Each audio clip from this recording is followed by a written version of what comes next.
Assalamualaikum dan salam sejahtera. Okey, di atas permintaan ada beberapa calon yang komen daripada video-video saya. Banyak yang request cikgu ajar pasal auto sebagainya. Okey, hari ni saya bawakan sahabat saya, Maizura. Hai. Assalamualaikum. Okey. Dia pun jurulatih seperti saya, tapi syarikat lebih fokuskan pada dia hanya mengajar auto sahaja. Tapi kami di segi kelayakan dua-dua boleh, kami boleh ajar auto boleh, manual pun boleh. Okay, promote sekali lah sahabat saya ni. Okey, Maizura dia merupakan owner untuk channel Sesedap Resipi juga. Subscribe. Okey, subscribe. Okey. Bagus. Jadi mungkin kalau yang nak belajar memasak ni boleh tengok dekat channel dia. Okey. Semoga perkongsian pada hari ini bermanfaat lah untuk anda praktik. Tapi pesan saya, yang ini hanya gambaran saja. Jangan yang tak ada lesen dah cubu-cubu bawa kat rumah. Mentang-mentang PKP ni budak-budak sekolah tak boleh sekolah, try bawa kereta family hampa, jangan. Mampu nanti nak menjawab. Okey, kita layan. Hai, Assalamualaikum. Welcome back to my channel. Bukan channel saya. Okey, ini channel sahabat saya, Cikgu Zunun. Okey, nama saya Maizura. Saya salah seorang jurulatih auto dekat institut ni. Hari ni atas budi bicara saya nak berkongsikan sedikit tips cara pemanduan auto yang sangat senang. Okey, senang. Basic dia pemahaman sahaja. Kita mulakan dengan bismillah lah. Okey. First, saya akan melaraskan kedudukan kerusi supaya kaki kanan, kita menggunakan kaki kanan sahaja sampai di pedal brake.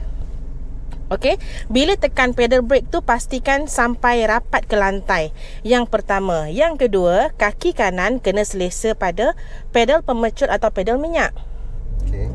Sampai rasa, jangan terlalu jauh, tak boleh juga terlalu dekat. Seterusnya, pegangan steering kena selesa pada kedudukan steering lah 39. Okey, ikut keselesaan kita sampai ataupun tidak pegangan steering. Seterusnya, saya akan menceritakan sedikit tentang gear. Seperti yang kita nampak dekat gear ada beberapa huruf. Kita ada P, R, N, D, 3 dengan 2. Secara basic, gear P kita gunakan untuk parking, pakai semasa park, memakir kenderaan secara kekal.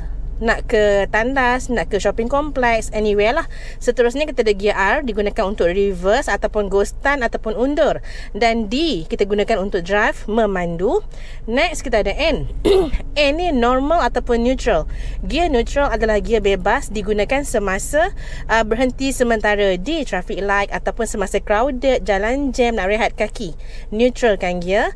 Gear 3 dengan 2 kita pakai masa mendaki bukit ataupun lebih tepat saya suka gunakan perkataan pakai bila perlu, nak memotong kenderaan yang lain. Bila kita rasa kita memerlukan kelajuan, kita kena turunkan gear kepada gear rendah dan kembali semula ke D. Okey, itu asas penggunaan gear. Seterusnya brake tangan. Okey, brake tangan ataupun handbrake. Okey, cara basic untuk tarik brake tangan, sekadar pegang dan angkat secara lembut. Jangan garang sangat. Tak payahlah angkat dia rentak. No, tak payah. Perlahan sahaja. Cara nak turunkan brake tangan, pegang, unlock. Cara nak unlock dia, angkat, tekan and down. Lepas. Okey.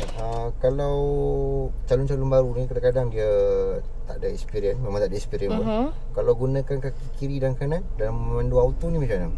Okey, lebih digalakkan menggunakan kaki kanan sebab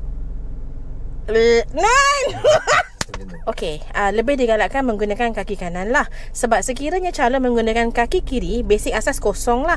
Dia tidak mengurangkan kelajuan pun pada kenderaan tu. Sebab kaki kanan dia still on minyak. Kaki kiri dia nak tekan brake. Jadi tak terkesan.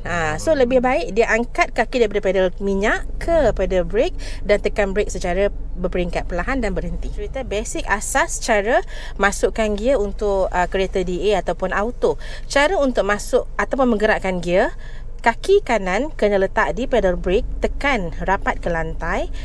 dekat gear, kalau kita perasan dia ada satu button tau ni. So adik kena push, tolak button ni, pergi every step. Ini cara melonggarkan gear. Adik tu siapa? Bukan aku kan? Bukan. Sis calon-calon lah yang melihat video rakaman kita ni. Gitu. Okay. Selepas tu, calon-calon dia boleh menggerakkan every step. Dengan syarat kaki di pedal brake. Okay. Sekiranya kaki tidak ada pada pedal brake, gear automatically dia lock. Dia tak boleh menggerakkan pergi ke mana-mana pun sebab bahaya. Satu situasi. Situasi yang kedua, sekiranya gear berada di N ataupun neutral. Di N dengan D ni, kalau bahasa saya, dua beradik, dia boleh pergi each other. Tak payah push button. Tak payah tekan button. Tolak sahaja. Okay? Cara nak menggerakkan kereta auto. Kaki kanan tekan pedal brake. Tukarkan gear kepada D, drive. Turunkan brake tangan. Cara mengangkat pedal brake, kita kena angkat dia secara perlahan dan berterusan. Bila kenderaan kita dah mula bergolek, baru kaki boleh release ataupun lepaskan dari pedal brake. Kaki ubah ke pedal minyak dan bergerak secara berterusan. Sekiranya situasi tu kosong dan lengang. Kalau situasi tu ada halangan, kaki kena kawal pada pedal brake semula lah. Kalau cara tekan pedal minyak tu yang agak efisien lah bagi newbie ni macam mana? Okey, cara tekan pedal minyak tu dia Zenon cut off. Okey, cara menggunakan pedal pemecut ataupun cara nak menggerakkan kenderaan kena pakai minyak lah.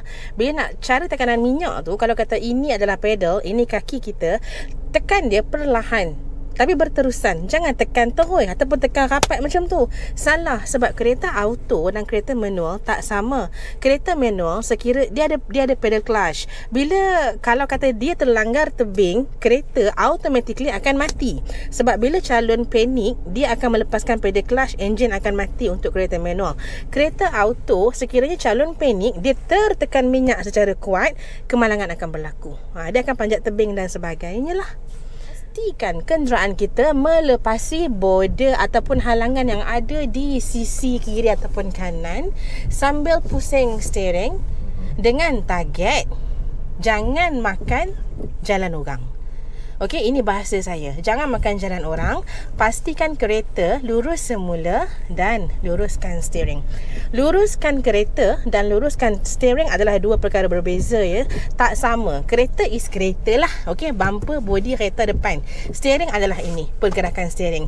Bila kereta lurus, steering lurus, maka kejadian dia cantik sis.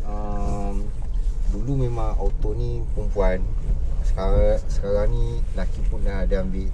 Tapi kalau kita perasan, kalau kita bawa kereta, ada stiker dekat belakang bonet kan, real man use 3 pedal kan? Betul. Tapi ada pula balas modern man use 2 pedal kan? Betul. Jadi tapi itu istilah sajalah, tak kisah. Janji anda memiliki lesen yang sah. Betul. Okay, jadi apa nasihat hang dekat calon-calon yang akan belajar untuk belajar DA ni? Apa nasihat hang?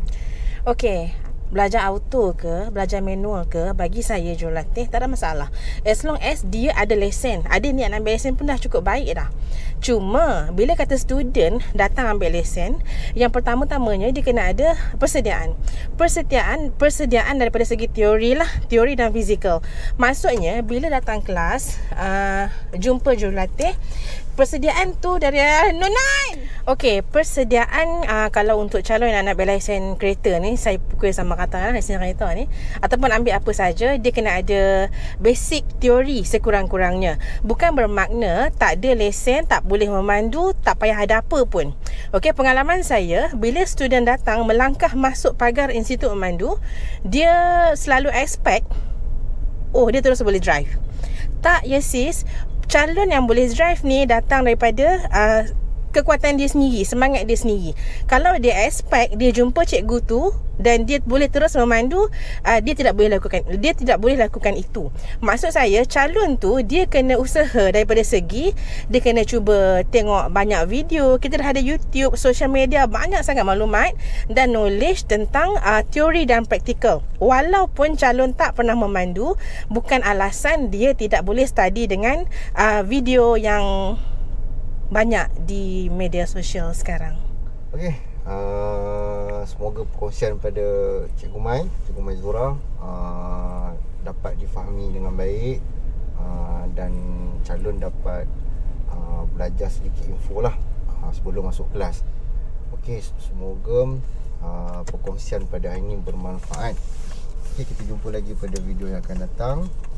Assalamualaikum dan salam sejahtera. Okay, terima kasih Mai. Bye. Assalamualaikum. Sama-sama.